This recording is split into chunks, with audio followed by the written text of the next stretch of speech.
Olá pessoal, vou fazer aqui uma mini aula de comentários, né, da nossa prova, 7h40. Hoje não tem aula, né? Então a gente vai fazer uns comentários breves aqui sobre a prova. Então primeiro achar a solução aqui. Então a gente vai comentar um pouco dessas questões da prova, né, para aqueles que eventualmente não conseguirem entender no gabarito, e para depois ter o aprendizado melhor, né, aprendizado melhor, tentar entender como a gente chegou nessas soluções, certo? Então a gente vai começar aqui pela primeira questão. A primeira questão pedia para a gente citar uma linguagem L, tal que se eu aplicasse o feixe de Kleene nessa linguagem, ela continuaria sendo de tamanho infinito, certo? Ou seja, se L fosse de tamanho infinito, L asterisco, ou seja, L estrela, né, que é L com feixe de Kleene, ele também continuaria sendo finito, né? Então qual é a ideia aqui nessa questão? Pensem assim, L é uma linguagem e uma linguagem nada mais é do que um conjunto de palavras, certo? Então, isso é uma linguagem. Tal que aqui eu tenho as palavras formadas pela linguagem. Perceba que isso aqui não é a mesma coisa que isso. Se eu digo que A e B estão no alfabeto de uma linguagem, A, vírgula B vão ser usados para criar palavras na linguagem, certo? Mas se eu digo que a linguagem é A, vírgula B, as palavras formadas na linguagem são A e B, certo? São coisas diferentes, certo? Se eu tivesse aplicado, por exemplo, estrela aqui nesse alfabeto, ele não geraria essa linguagem, certo? Então são coisas diferentes. Esse era o primeiro ponto que vocês tinham que ter atenção. Perceba que a linguagem, agora que eu gerei a linguagem, deixa eu ver se fica melhor nesse ponto aqui. Acho que fica melhor assim. Perceba que essa é a linguagem. Vamos supor que eu escolhi essa linguagem, né, por um acaso. E agora eu vou tentar gerar L estrela. Lembrando que essa resposta, essa questão, ela tinha nos slides, certo? E na lista de exercícios, vocês tinham uma questão lá que vocês tinham que analisar qual eram as palavras daquela linguagem, e uma delas era justamente sobre lambda. Então essa questão é o inverso daquela questão, certo? Era vocês terem que identificar o lambda de novo, só que de um outro modo. Então, L estrela, o que eu estou fazendo aqui? L estrela, se vocês lembrarem, o feixe de Kleene é o quê? A repetição de zero mais vezes de alguma coisa, seja um símbolo ou conjunto, certo? Nesse caso aqui, a gente está aplicando conjunto, já que a gente está aplicando em uma linguagem. A linguagem é conjunto de palavras. Se eu aplico L estrela, né, o L no feixe de Kleene aqui, eu estou dizendo que o meu conjunto ele tem zero mais combinações do elemento da linguagem, certo? E quais são esses elementos da linguagem se eu aplico L asterisco? N pode ser zero mais vezes, então a primeira coisa que eu posso pegar é o zero. Então, vamos fazer aqui para zero, certo? Se eu fizer para zero, o primeiro elemento que tem, aliás, é o único elemento possível, é lambda, certo? Então, lambda faz parte da linguagem L asterisco, certo? Percebo que ele já não fazia parte da linguagem normal, mas ele faz parte da linguagem L, da L no feixe de Kleene. Outra possibilidade é eu fazer para 1, certo? N igual a 1. Ou seja, eu vou pegar cada palavra da linguagem e repetir na linguagem que está no feixe de Kleene, ou seja, A e B também pertencem à linguagem. Partindo desse pressuposto, eu posso pegar as de tamanho 2. A partir do momento que eu tenho de tamanho 2, eu estou fazendo o quê? As combinações das palavras daquela linguagem. Então, se A e B estão na linguagem, então uma palavra que está aqui é a A. Posso pegar a palavra 1 e repetir ela 2 vezes, né? Concatenar, digamos assim. E, seguindo esse raciocínio, AB também está na linguagem, BA também está na linguagem e BB também está na linguagem. E a partir disso, eu vou seguir, né, para N igual a 3. E assim consecutivamente, tal, que aqui também. Eu vou gerar palavras a esmo, né, até o infinito. Perceba que eu consigo gerar palavras de tamanho ilimitado. Ou seja, o tamanho da palavra eu não consigo nem dizer qual é a palavra de maior tamanho em L asterisco. Se eu não consigo dizer qual é a palavra de maior tamanho, porque eu fico gerando elas indefinidamente, eu tenho que a maior palavra gerada ela não pode ser contabilizada, né, numerada, logo o conjunto também não.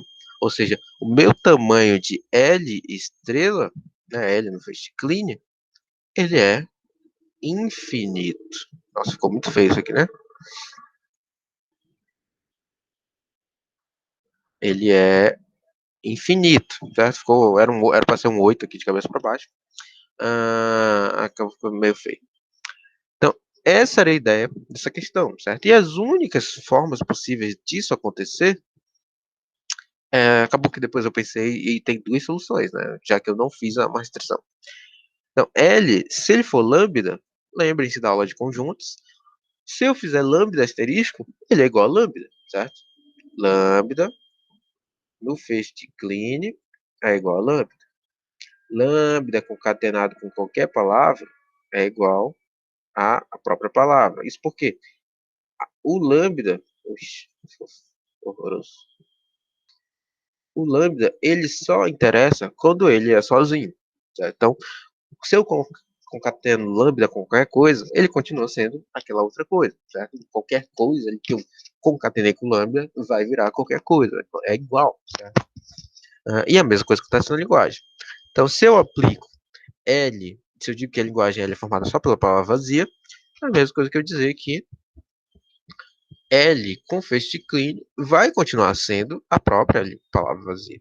Porque palavra vazia no Festclean é ela mesma. Então, é como se eu estivesse replicando ela mesma sempre, nunca alterando. Então, o tamanho de L e o tamanho de L estrela vão ser igual a 1. Então, essa é uma possível solução. A outra possível solução que eu pensei depois, já que eu não coloquei restrição, era se a linguagem não tivesse ninguém. E se a linguagem não tem ninguém, ela é o quê? A linguagem é um conjunto vazio. E se eu faço? E essa resposta, inclusive, tem na lista, L asterisco, também é conjunto vazio. Certo? Tal que o tamanho das duas vai ser o quê? Igual a zero. Certo? Lembrando que se a palavra vazia tivesse na linguagem, o tamanho da linguagem é 1, certo? Não 0. Então, essa era a resposta aqui nessa questão. A segunda questão eu pedia para descrever a seguinte expressão regular, né? Dizer que linguagem era representada por essa expressão regular. Lembre-se que quando eu tenho os parênteses numa expressão regular, e eu falava isso na aula e tem isso no slide, isso quer dizer o quê? Isso quer dizer que ali dentro tem um conjunto de operações, certo? Então, ou seja, isso aqui é um pedaço da linguagem e isso aqui é outro pedaço da linguagem. Então, o que a gente pode fazer aqui é simplesmente separar essa linguagem em duas partes, x e y. Tal que a palavra gerada nessa linguagem, que é W, é o quê?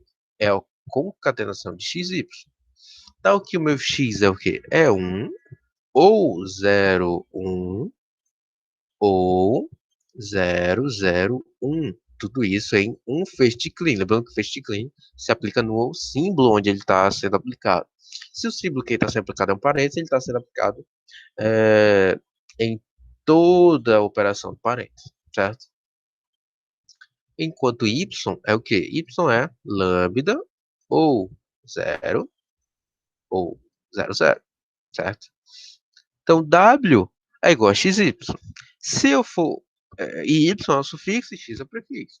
Se eu for pensar apenas no sufixo, vou colocar em verde aqui, o meu W, ele pode ser quem? W pode ser X apenas, se o meu Y for lambda. W pode ser x zero, se y for igual a zero, ou w pode ser x zero zero, se o meu y for zero zero. Essas são as três possibilidades de sufixo, certo? Tal que um deles é a própria palavra x, certo? Então a gente já conclui o quê? A gente já conclui que a palavra ou ela termina no x, que é um outro conjunto, né, que é esse conjunto aqui, ou ela termina em zero ou em zero zero. Esse é o primeiro ponto. Agora a gente vai para o x, certo? Então, quando a gente vai para o x, a gente tem a seguinte situação. W pode ser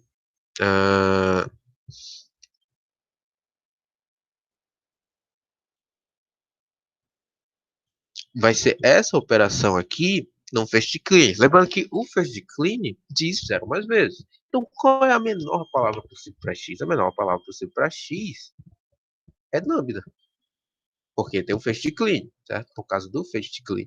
Então, eu poderia gerar aqui lambda y, que é igual a y. Certo? Lembrando que y a gente viu que é o quê? Ou ele é palavra vazia, ou seja, a gente já tem que w, a menor palavra de w é a própria palavra vazia, ou 0, ou 0, 0. Então, essas são as duas palavras que a gente geraria no primeiro first clean. Seguindo aqui o first clean, eu teria a combinação 1 a 1, ou seja, 1, 0, 1 e 1 e 0, 0, 1 também fazem parte desse conjunto. Logo, W poderia também ser 1y ou 0, 1y ou 0, 0, 1y, certo? Então, essas seriam três outras formas dessa linguagem quando n for igual a 1 no first clean.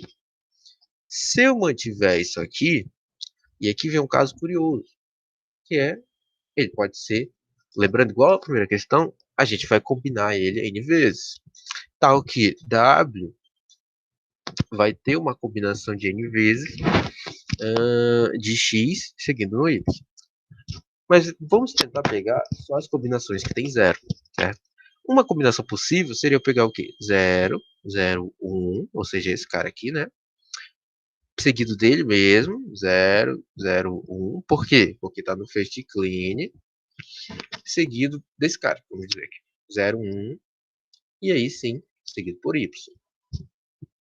Perceba que x, o prefixo x, nunca termina em 0, certo?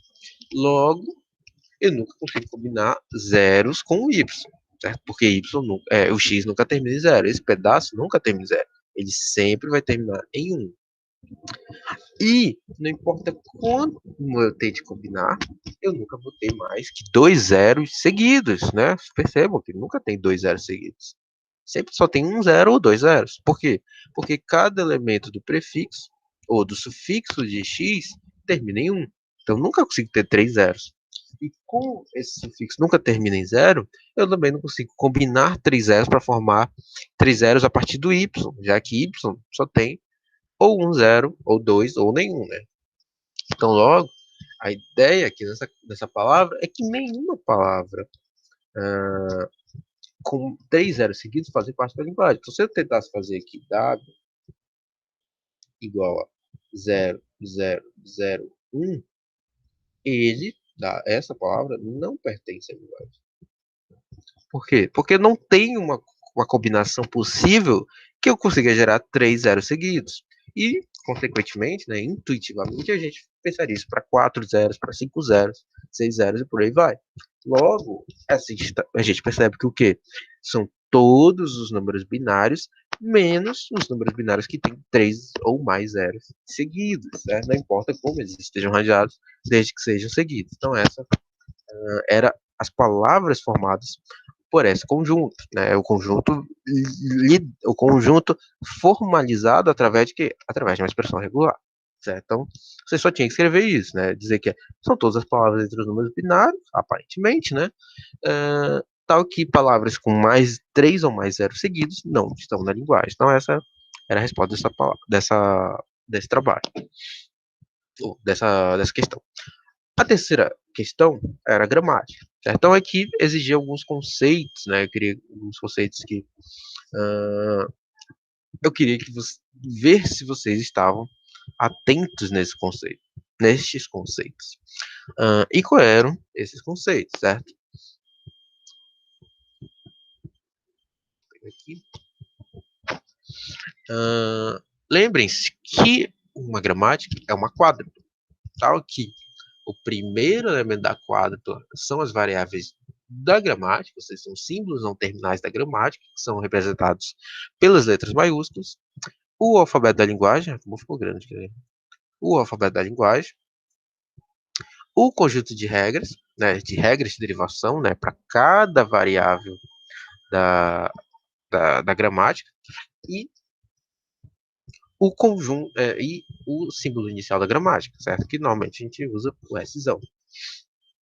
Então, o que, que a gente tem aqui? E a ideia era você derivar a gramática a partir desse primeiro símbolo, certo?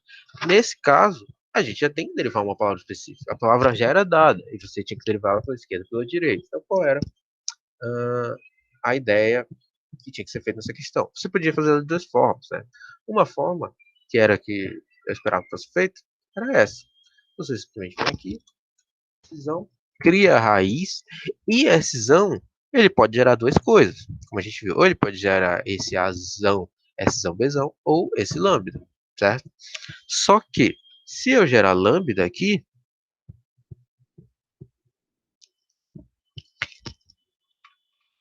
percebam que o nó, ele vira folha se o elemento dentro do nó for ou um elemento da gramática, ou aliás, um símbolo do alfabeto da linguagem, ou seja, Azinho e Bzinho, ou se ele for lambda, que é esse caso aqui. Então, a gramática não teria mais filhos, certo? Ela terminaria aqui. Então, percebe que essa é uma regra que eu não posso escolher para iniciar a minha gramática. Então, eu não poderia escolher lambda, então eu só poderia escolher essa aqui. Se eu escolho aquela, o que que eu vou ter? Eu vou ter que, de cara, Szão gera 3 filhos. Tal que esse filho é Azão, esse filho é Szão e esse filho é Bzão, certo? Então eu geraria esses 3 filhos. Na derivação mais à esquerda, e isso eu mostrei na aula de revisão, e a gente mostrou também na aula de gramática, mas sem o desenho da árvore, é a partir do nó mais à esquerda da árvore. Aí lembrem-se lá de algoritmo de estrutura de dados, como era essa leitura da esquerda para a direita em árvores. O elemento mais à esquerda da árvore, né, para quem lembra lá daquela leitura em ordem, né, a leitura em ordem que vocês veem em algoritmo de estrutura de dados, o elemento mais à esquerda, que o elemento do nó seja uma variável da gramática, é ele que deriva. Então, esse cara seria o primeiro a ser derivado. A partir de Azão, você teria que achar o quê? Esse Azinho, e até onde desse para achar somente com esse Azão, certo? E o que faltar, vamos dizer que nessas derivações você achou, dá até para ver aqui, né? A gente aplica a cisão, depois vai em Azão 2 vezes. Então, a Azão vai gerar, aliás, 3 vezes, né? Azão vai gerar a Azinho, Bzinho. É isso? Não, Azão 2 vezes, né? Então, Azinho, Bzinho, Bzinho. Então, esse é a palavra que vai gerar nesse nó. Então, até chegar na transição lambda, né? Então não vai ter mais folhas. Então você vai voltar ao nó, lembra, leitura em ordem, lá do algoritmo de mistura de dados. E você vai começar a fazer a partir do nó Szão, certo? E eventualmente do nó Bzão. Tal que o que você tem que gerar aqui é o restante. E o restante é Bzinho, Azinho. Certo? Então você gera a partir do prefixo, leitura mais à esquerda gera a partir do prefixo. Ou seja, você vai lendo desse lado. Certo? Você vai derivando da partir da esquerda até a direita para achar o final da palavra. Então essa era a ideia que tinha que ser feita aqui nessa questão. Tal que na letra B dessa questão, você tinha que derivar, era a mesma coisa, só que a palavra gerada era outra e a derivação tinha que vir desse lado. Você derivava, ao invés de derivar da esquerda, você derivava da direita para a esquerda, gerando primeiro os sufixos até chegar no início da palavra. Então essa era a ideia nessa questão aqui. Continuando, a gente tinha o lema do povoamento. Né? O lema do povoamento realmente, concordo, era uma das questões mais difíceis da prova. E não tinha como ser diferente, né? O lema do movimento é normalmente um assunto mais complexo. E aqui tinha diversas formas. Eu dei as dicas de como resolver durante a prova, inclusive, naquele ao vivo. E dei a dica, inclusive, durante a tarde, né? Num post que eu fiz no Class. Tá o quê? Você tinha duas formas, tal que essas formas se desmembravam. Na primeira forma é a forma algébrica, que é a forma que a gente vê aqui. Você poderia dizer que V tem pelo menos um A ou V tem pelo menos um B. e você iria bombear esse cara. Isso acontece por quê? Lembre-se na aula de bombeamento da revisão que, se ela é regular, existe um autômato. Tal que esse autômato faz isso aqui.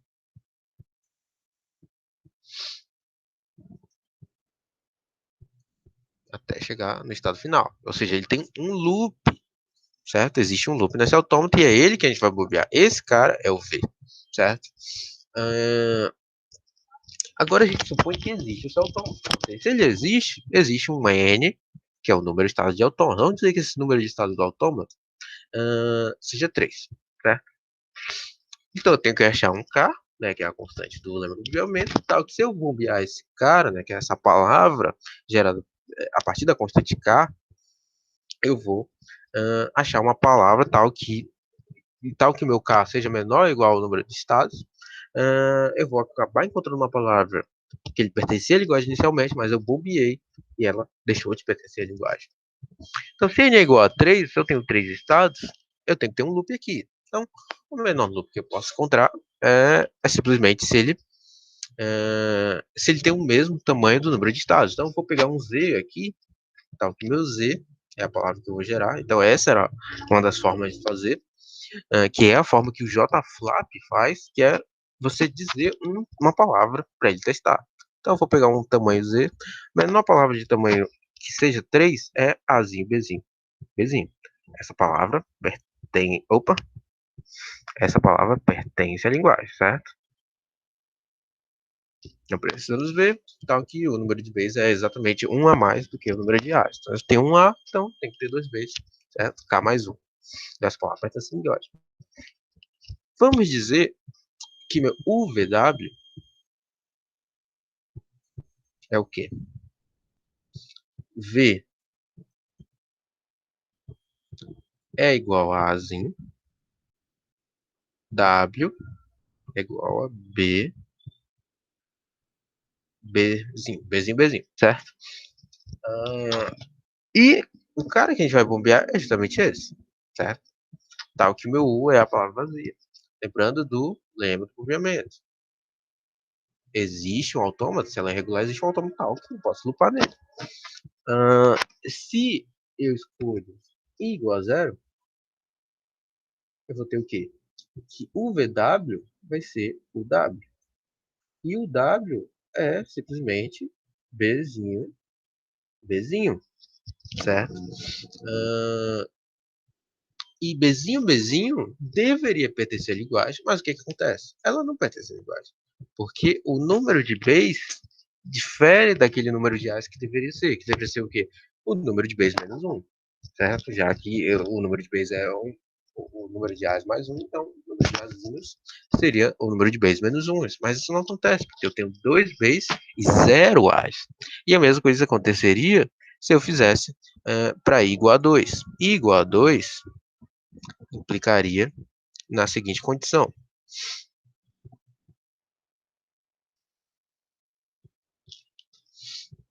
I igual a 2 implicaria que o VW seria o quê? O V2W, que é igual a o VVW, certo?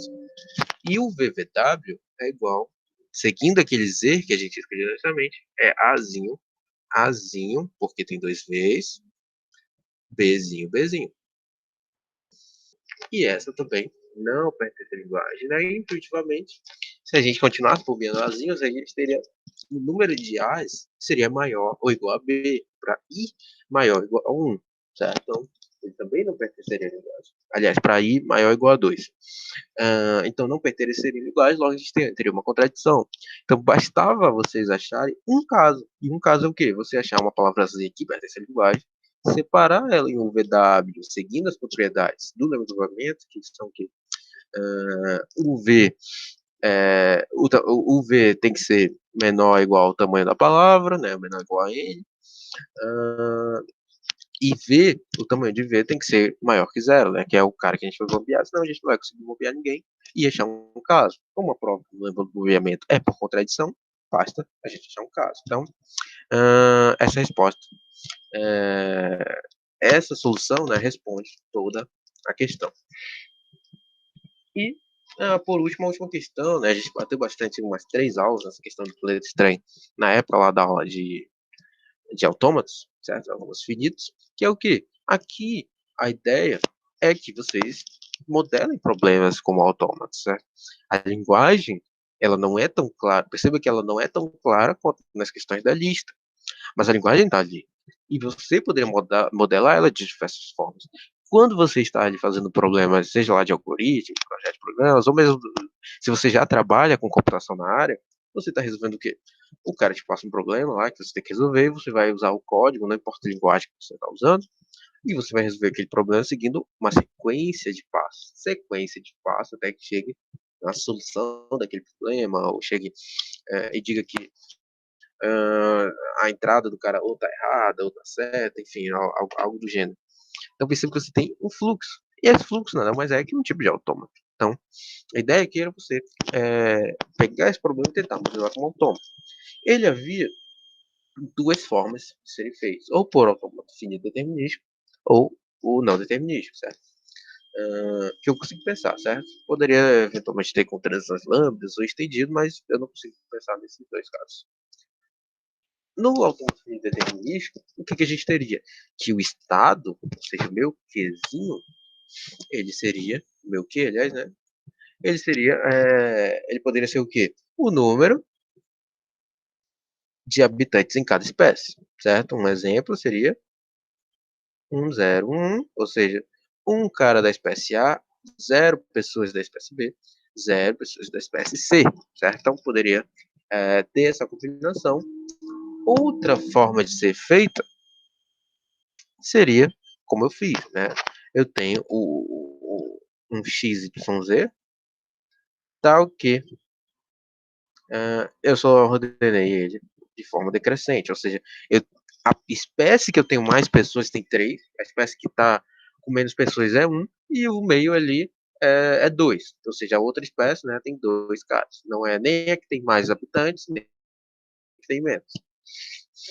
Uh, que era uma das outras formas de serem feitos. A diferença entre elas é que, se você fizesse o estado representando o número de elementos em A, B e 6, o número de pessoas, né, de habitantes, você acabaria tendo um autômato determinístico, ou mesmo não determinístico, só que o número de estados seria maior, ou o número de autômatos, se esse caso fosse autômatos determinísticos, você teria vários autômatos, certo? E você veria, e a gente falou muito isso naquela aula, que os autômatos eram quase iguais, então a gente não precisava fazer todos aqueles autômatos, bastava a gente criar uma modelagem específica, que era o quê? O número de estado, o estado representar o número de habitantes em forma decrescente, e a transição, ela ser simplesmente as duas espécies com menos habitantes, gerando a espécie que tem mais, ou seja, o que eu teria aqui? Eu teria um estado, vamos supor 3, 2, 1, que foi o que eu coloquei ainda agora. Tal que eu vou eliminar, ou seja, vou acasalar um elemento das duas espécies com menos, gerando, na minha transição,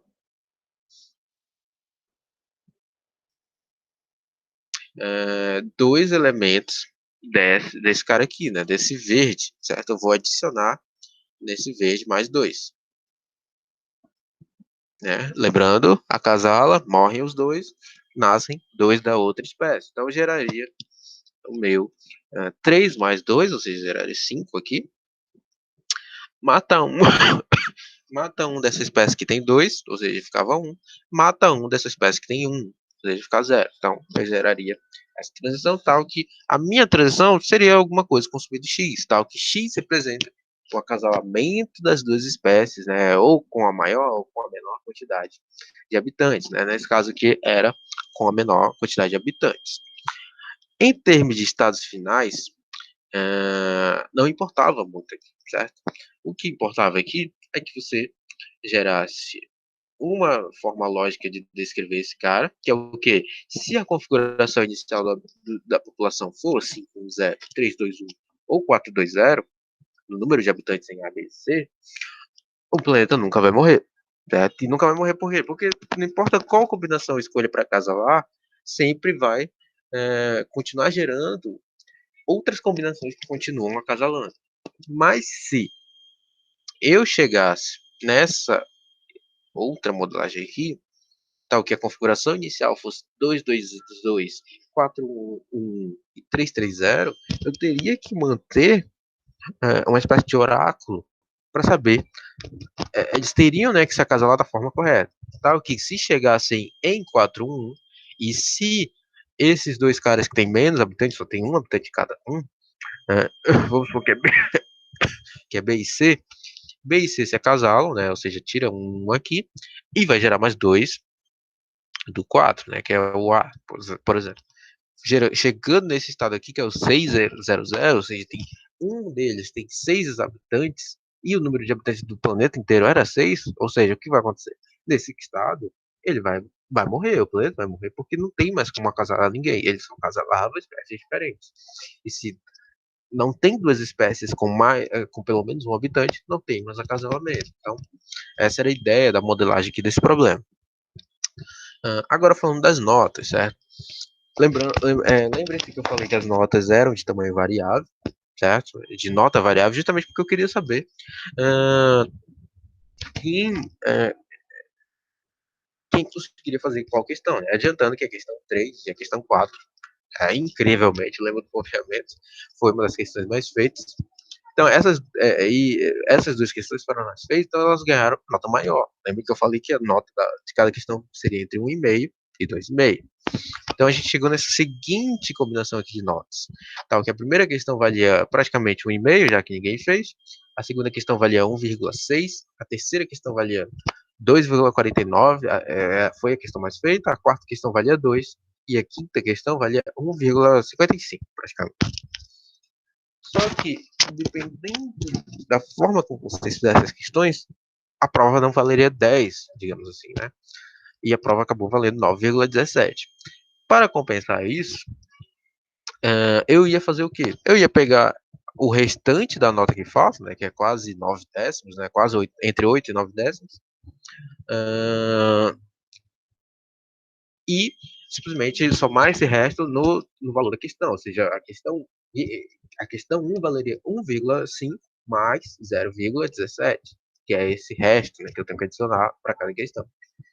Como isso diminuiria a nota daqueles que conseguiram fazer alguma coisa, mas quem tirou zero não teria alteração, o que eu resolvi fazer? Eu resolvi ajudar, certo? Então, além de já estar ajudando, dando a maior nota para as questões que foram mais feitas, e mais feitas da forma corretamente, só para ressaltar, eu adicionei esse 0,17 com um bônus em cada questão. Então, só de você ter aberto lá o documento, você pegou você tirou a nota de 0,17 vezes 5, certo?